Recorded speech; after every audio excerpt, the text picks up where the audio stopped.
Lorsque l'on évoque la ville de Limoges, immédiatement un mot vient à l'esprit, porcelaine. Et pour cause, la ville est considérée comme la capitale des arts du feu, ces pratiques où l'on utilise du feu, de la chaleur, pour transformer des matières minérales en objets précieux. Et bien avant la porcelaine et les vitraux, la ville fut au Moyen-Âge le plus important centre de production en Europe d'émaux. Avec nos invités, nous n'allons cesser de relier le présent au passé, comprendre comment un savoir-faire ancestral peut être mis au service d'une modernité. Cap sur Limoges, les arts du feu, le feu sacré.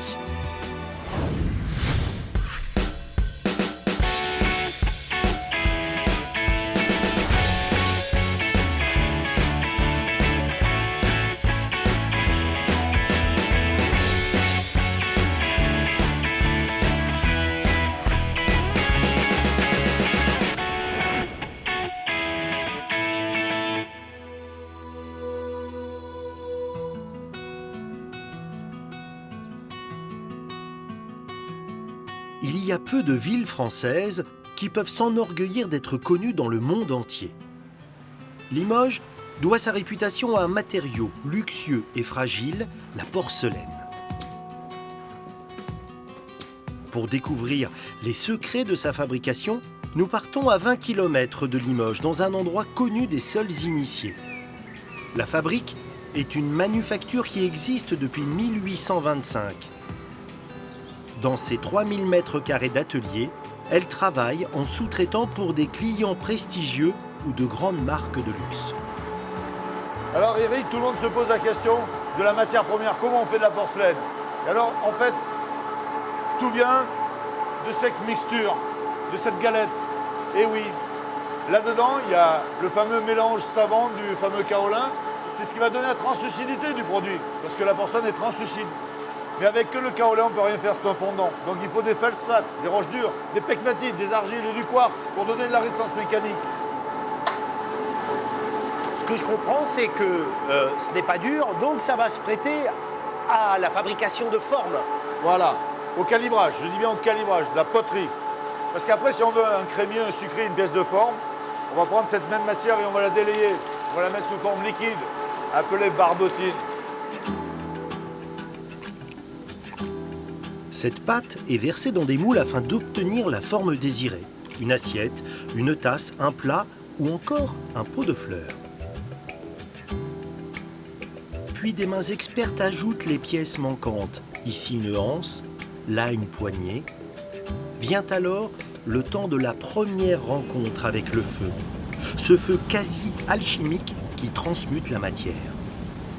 Alors très simplement, Eric, avant la cuisson, le façonnage. Voilà une pièce qui est sèche, qui est en pâte. Et là, une pièce qui a subi une première cuisson à 970 degrés, appelée le dégourdi. On peut s'apercevoir qu'il n'y a pas de retrait dimensionnel. On est pile poil à la même dimension. Pas la même couleur. Quand on est en pâte, on est fragile. Ah oui, on voit bien. Et là, première cuisson qui est sonnant, près de 1000 degrés. Et qui, on cherche deux qualités principales. La résistance mécanique, on l'a, et la porosité. Et la porosité, le seul moyen de pouvoir le vérifier, c'est si ça colle, et ça colle à la langue dans l'eau. Ça marche. Là, on a la qualité requise pour aller vers l'étape de l'émaillage. Grâce à cette porosité, l'émail va pouvoir pénétrer la matière. La fabrique est un univers monochrome, comme pour mieux souligner la pureté du produit, mais aussi sa fragilité. Le moindre geste, effectué de façon insuffisamment précautionneuse, et c'est l'échec. Alors là, Eric, on est dans l'étape essentielle de la porcelaine. Parce qu'on est obligé de le tremper dans un bain d'émail qui est en fait une solution de minéraux, de roches dures, broyées finement. Et l'intérêt, c'est d'aller déposer une couche uniforme de ces minéraux sur l'ensemble de la pièce. Mais l'idée, c'est qu'il n'y ait pas de coulure, ou minimum. Même si elles sont toutes identiques, chaque pièce est différente. C'est ça qui est bien. Parce qu'il ne peut pas répéter le geste uniformément à chaque fois. Donc en fait, il voit le résultat instantanément. Succession de pièces uniques, quoi. C'est ça. Succession de pièces uniques. Je suis impressionné, hein, bravo.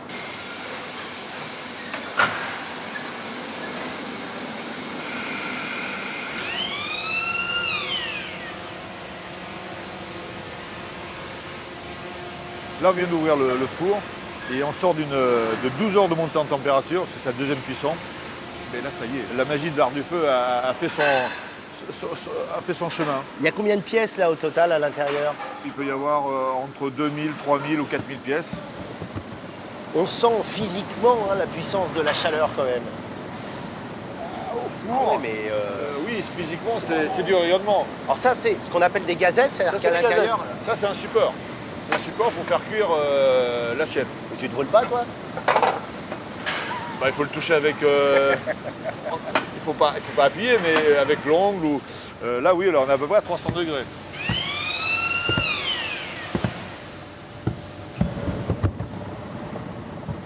Quel rapport tu as avec cet élément, le feu, qui est quand même un élément primordial dans cet art?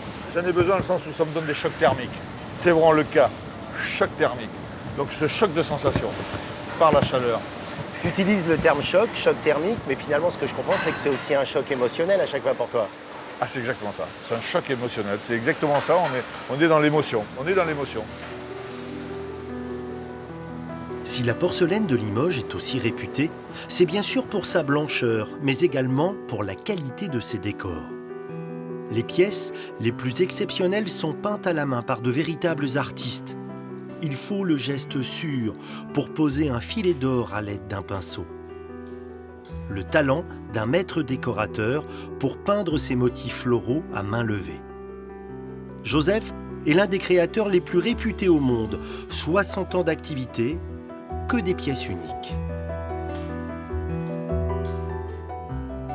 Il faut bien comprendre, Joseph, que vous êtes très peu, en France, et même dans le monde, à maîtriser cette technique de la peinture au pinceau. À quel moment vous avez compris que vous aviez ce don si particulier? À l'époque, je veux vous dire, dans les années 50, on n'avait pas tellement le choix de choisir l'école comme on voulait.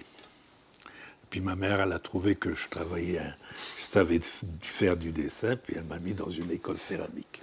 À vous regarder, vous pouvez la remercier, votre maman, parce que vous avez l'air d'être heureux. Hein. Ah oui, mais de toute façon, j'aime beaucoup mon métier. Et si vous voulez, c'est vraiment un amour pour moi, le métier. Hein.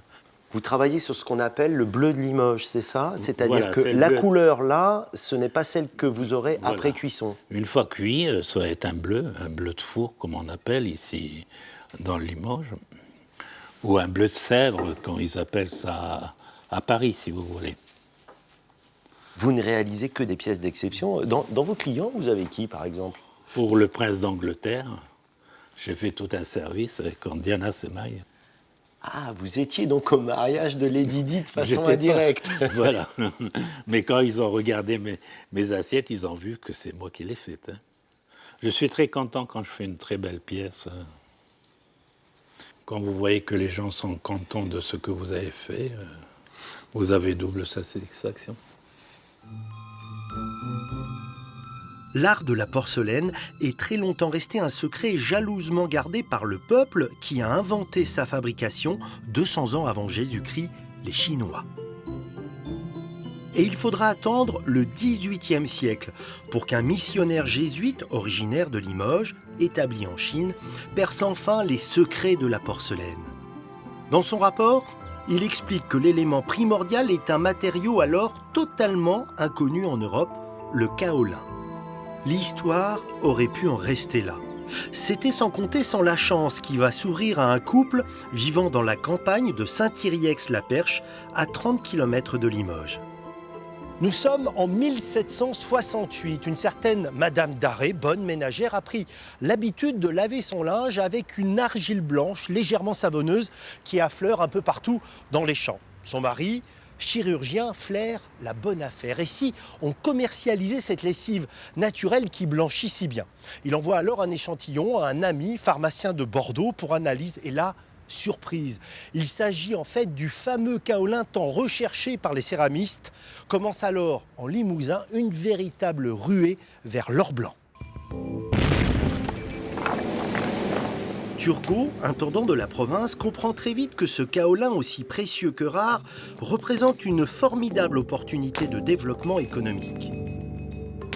L'exploitation des mines, puis la fabrication de la porcelaine devient un privilège royal. Mais c'est au 19e siècle, avec la révolution industrielle, que le blanc de Limoges va conquérir le monde. Le four des Cassons, on peut dire que c'est vraiment une pièce maîtresse du patrimoine industriel de Limoges? C'est le temple des arts du feu à Limoges. C'est un élément incontournable et symbolique de toute l'histoire qui a façonné la ville de Limoges. Il y avait combien de fours comme celui-ci? Je crois que c'est le dernier encore de l'espèce. Limoges en a construit une centaine. On avance souvent le chiffre de 135 fours. Ça veut dire que visuellement, la configuration de la ville, elle était marquée par cette industrie. Il y a un réel urbanisme de la porcelaine à Limoges. Quand une usine s'implantait, c'était un quartier ouvrier qui allait autour, des axes qui se dressaient pour importer les matières premières et pour exporter les produits finis de l'autre côté. Il faut imaginer que sur la Vienne, là, qui est juste à côté, qu'est-ce qu'il y avait à ce moment-là? Il y avait des centaines de milliers de stères de bois stockés sur chaque berge. Sans bois, pas de feu. Sans feu, pas de four à porcelaine. Il faut un peu de temps pour prendre la mesure de l'édifice. En fait, il y a 2 niveaux, c'est ça? La première cuisson nécessaire à la porcelaine se faisait à l'étage et la seconde cuisson, dite cuisson de l'émail, au rez-de-chaussée. C'est très impressionnant, hein. On est à l'intérieur, là. Ici, dans ce four, il y avait les enfourneurs qui apportaient les pièces qui étaient encastées dans les fameuses gazettes. Donc il faut s'imaginer tout cet espace avec des centaines de piles de gazettes, des milliers de gazettes, puisqu'on parlait de 15 000 pièces de porcelaine dans ce four. Donc il faut s'imaginer, on voit d'ailleurs tout autour de nous ici les empreintes que les flammes ont laissées, le feu sur plusieurs dizaines de mètres de hauteur et les portes qui ne pouvaient être constituées d'autre chose que des briques réfractaires. Il fallait casser la porte à main nue après chaque cuisson, évidemment après un temps de refroidissement. On est vraiment dans ce qu'on pourrait appeler le fond de cale de l'échelle sociale. Là, on était vraiment payé au lance-pierre et surtout dans des conditions exécrables. On travaillait dans le feu, autour du feu, on respirait des gaz carboniques à longueur de journée. Et on voit ces gaillards qui, en même temps, après, se mettent à porter des objets légers de porcelaine sur des planches. C'est très impressionnant. Tout à fait, les porteurs de planches qui encouraient des risques, évidemment. Une pièce cassée pouvait être retenue sur salaire. Même si tu es né à Limoges, Thomas, tu t'es intéressé à cette histoire finalement assez récemment, il y a une dizaine d'années. Qu'est-ce qui t'a étonné le plus? C'est vrai, la richesse de cette histoire sociale, puisque Limoges, surnommée pendant longtemps la ville rouge, c'est un terme qui a été utilisé pour des raisons politiques, avec toute l'histoire syndicale, la naissance de la CGT à Limoges en 1895, les mouvements ouvriers début XXe siècle. Mais à l'origine, ce terme est directement lié à ce grand nombre de fours qui teintaient donc le ciel de façon rougeâtre. Si Limoges et la porcelaine sont à ce point indissociables, c'est bien sûr grâce aux grandes maisons, Bernardaud, Avilande, Reynaud, Degrenne, Royal Limoges. Plus de 70% de la production de porcelaine est encore exportée.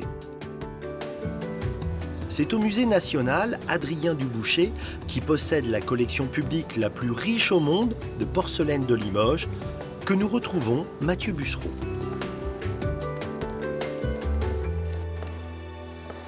Toi qui es créateur et aussi professeur, Mathieu, qu'est-ce que tu ressens lorsque tu rentres dans cette salle dédiée à la porcelaine de Limoges? Eh bien là, on est dans un espace qui montre en fait toute l'étendue des possibilités en termes de forme. C'est-à-dire Limoges, c'est pas juste des services de table, c'est aussi des pièces extraordinaires avec des dimensions hors normes, avec parfois des inspirations qui sont étonnantes parce qu'on voit une pièce qui a 150 ans, on a l'impression qu'elle a été faite hier. Et puis c'est aussi des prodiges techniques. On se demande des fois comment aujourd'hui, si on voulait la refaire, si on voulait la reproduire, est-ce qu'on y arriverait même? Est-ce qu'on aurait encore les savoir-faire et les techniques pour reproduire, par exemple, surtout avec des pélicans extrêmement détaillés, extrêmement fins? Tu le disais, ce n'est pas que des services de table, là aussi, la pureté qui est mise au service de ces visages. Voilà, la qualité du blanc, la finesse, la translucidité, c'est surtout ça les qualités. Mathieu fait partie d'un collectif de designers, Esprit Porcelaine, qui réunit une quarantaine de créateurs. Donc là, il s'agit d'une table consacrée aux objets d'Esprit Porcelaine. Et là, c'est un service que j'ai créé qui est à double paroi, donc qui renferme de l'air. Leurs œuvres bousculent les idées reçues. Alors Mathieu, jamais je n'aurais pensé qu'on puisse faire de tels objets, je vais même dire de telles œuvres d'art avec de la porcelaine. C'est inattendu. Alors par exemple, ça c'est du papier froissé, travaillé sur des structures de fil de fer qui nous permettent en fait ensuite de les mouler, d'obtenir un moule et de produire des pièces en porcelaine d'une grande finesse, d'une grande translucidité. Ah, c'est magnifique. Hein. Oh, ah ouais, alors là, en transparence, on l'a vraiment bien. En tout cas, c'est loin de l'image un peu désuète parfois de la porcelaine de grand-mère. Hein. Oui. Là, l'objectif, c'est vraiment de réinventer des nouveaux répertoires de formes avec des techniques complètement différentes. Par exemple, celui-ci, il est intéressant aussi au niveau du procédé qui est modulaire. Donc en fait, chaque anneau a été fabriqué et cuit indépendamment. Et puis on en assemble autant qu'on veut jusqu'à obtenir la hauteur voulue. Tu as une pensée parfois sur les origines de la porcelaine à Limoges, ce savoir-faire à la française qui aujourd'hui vous fait bouger, quoi. Bien sûr que je pense au savoir-faire, bien sûr que je pense à tout ce que j'ai appris des anciens, de ceux qui sont pour certains à la retraite, qui m'ont transmis leur passion, leur savoir, et puis à nous d'en faire de même pour que ça perdure. Limoges, berceau de la porcelaine en Europe, fut aussi la capitale d'un autre art du feu, les émaux. C'est dans le petit hameau de Saint-Hilaire que nous retrouvons une héritière de cette culture millénaire, Léa Chams. Née en Limousin, elle a beaucoup voyagé en Asie, en Afrique du Nord, avant de s'installer ici pour donner vie à ses créations. Bonjour Léa. Bonjour Eric, bienvenue à l'atelier. Au premier coup d'œil, Léa, il y a une évidence qui s'impose. Ton univers, il est coloré. Je suis arrivée à l'émail par la couleur.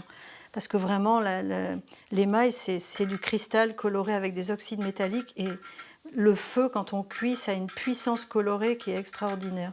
Alors là, qu'est-ce que tu es en train de faire exactement? Là, je suis en train d'émailler une coupe. Je me sers de la spatule pour prendre, comme une petite pelle, pour prendre le cristal. Et l'eau, en fait, me sert juste à faire couler l'émail.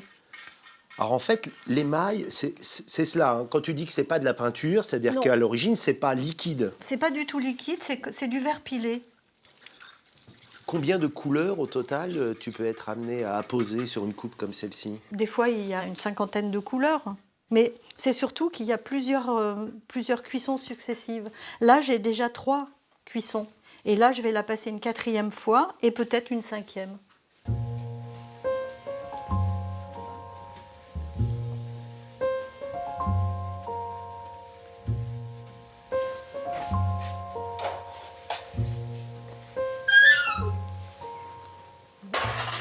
Eh ben, on va venir voir si le four est chaud. J'imagine que c'est bon, là. C'est la bonne température. Ça fait combien de temps qu'il chauffe? C'est bien 2h30. Allez, on peut y aller.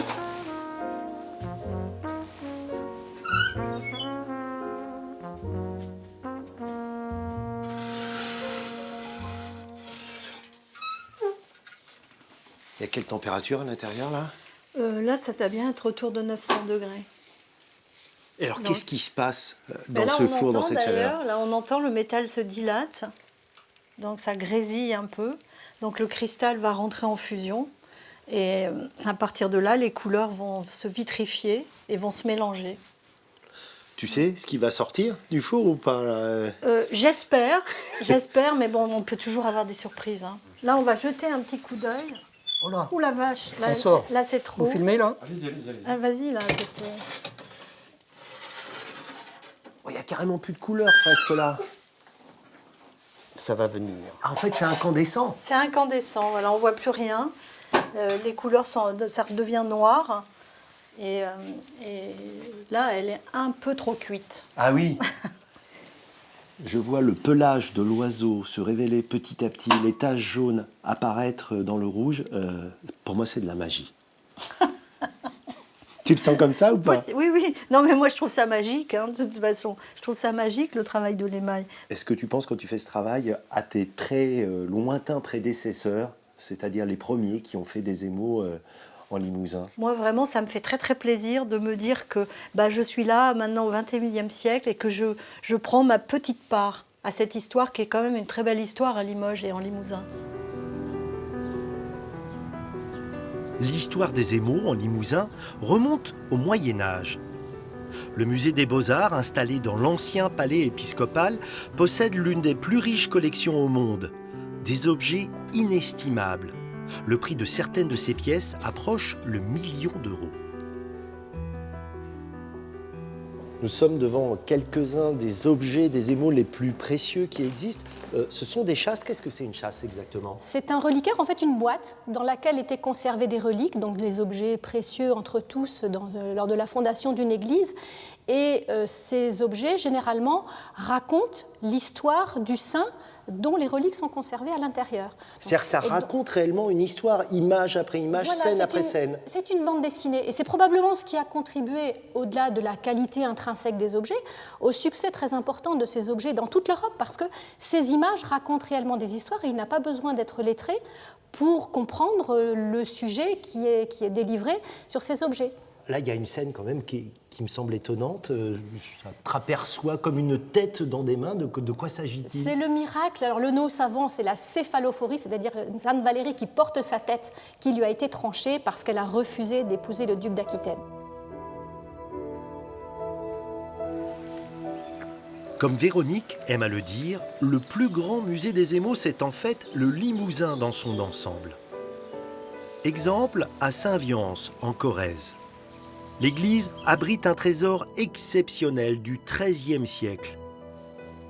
L'une des chasses funéraires les plus monumentales par la taille et la variété des couleurs.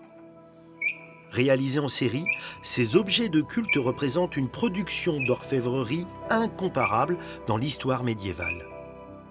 En fait, ces objets sont diffusés quasiment dans toute l'Europe à ce moment-là? Ils sont diffusés dans toute l'Europe. On a des traces en Norvège ou en Islande d'objets limousins qui sont installés dans les églises dès le Moyen-Âge. Et en quantité, on sait à peu près combien d'émaux ont été produits sur cette période du Moyen-Âge? Alors, aujourd'hui, on considère qu'il y a à peu près 10 000 objets conservés et on peut imaginer que c'est à peu près un dixième de ce qui a été réellement produit. Donc plus de 100 000 objets. Ah, c'est considérable. Limoges est à ce moment-là dans l'une de ces périodes de prospérité, de rayonnement, probablement la plus Ah, importante. très certainement. Sur le plan commercial, sur le plan liturgique, sur le plan religieux, sur le plan politique, puisque Limoges est une ville très importante où sont couronnés les ducs d'Aquitaine, c'est vraiment un lieu tout à fait important. Donc on est là avec une histoire extrêmement riche. Retour à Limoges, au cœur du vieux quartier de la cité, dominé par la cathédrale Saint-Étienne. Nous y retrouvons Léa Chams devant l'une de ses œuvres les plus exceptionnelles, créée avec Alain, Notre-Dame de la Pleine Lumière, la plus grande Vierge noire du monde.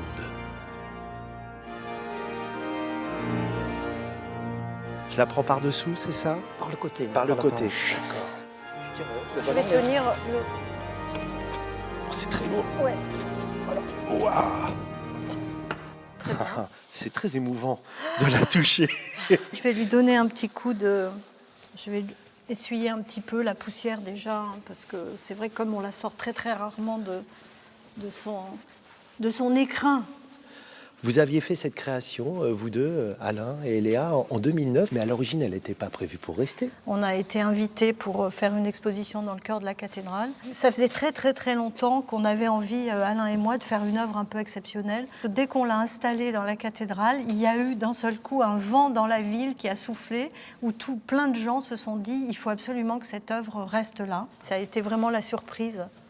Est-ce qu'il y a des petits détails que seul l'artiste connaît, comme les tailleurs de pierre Là, Je crois qu'il y en a un. il y en a un ici. C'est vrai que plus personne ne voit. On a gravé merci sur la tête de l'enfant Jésus. Et puis il y a une autre chose, mais que maintenant tout le monde va savoir, c'est qu'à l'intérieur, j'ai mis un petit livre, pièce unique, sur lequel j'ai écrit une grande prière ou une grande, je ne sais plus, d'ailleurs je ne sais absolument plus ce que j'ai écrit. Que donc personne ne verra. Ce petit ne livre, verra. il restera Voilà. tout le temps à l'intérieur. Il est au niveau de son cœur. C'est très émouvant ce que tu viens de me dire et peut-être que le terme art sacré prend encore plus son sens. Nous, c'était vraiment une histoire de dire merci à cette histoire qui fait qu'on est deux émailleurs à Limoges, puisqu'on vraiment on s'inscrit dans cette lignée qui vient de tout ce travail d'art sacré. C'est vraiment ça qui fait rayonner Limoges dans le monde entier.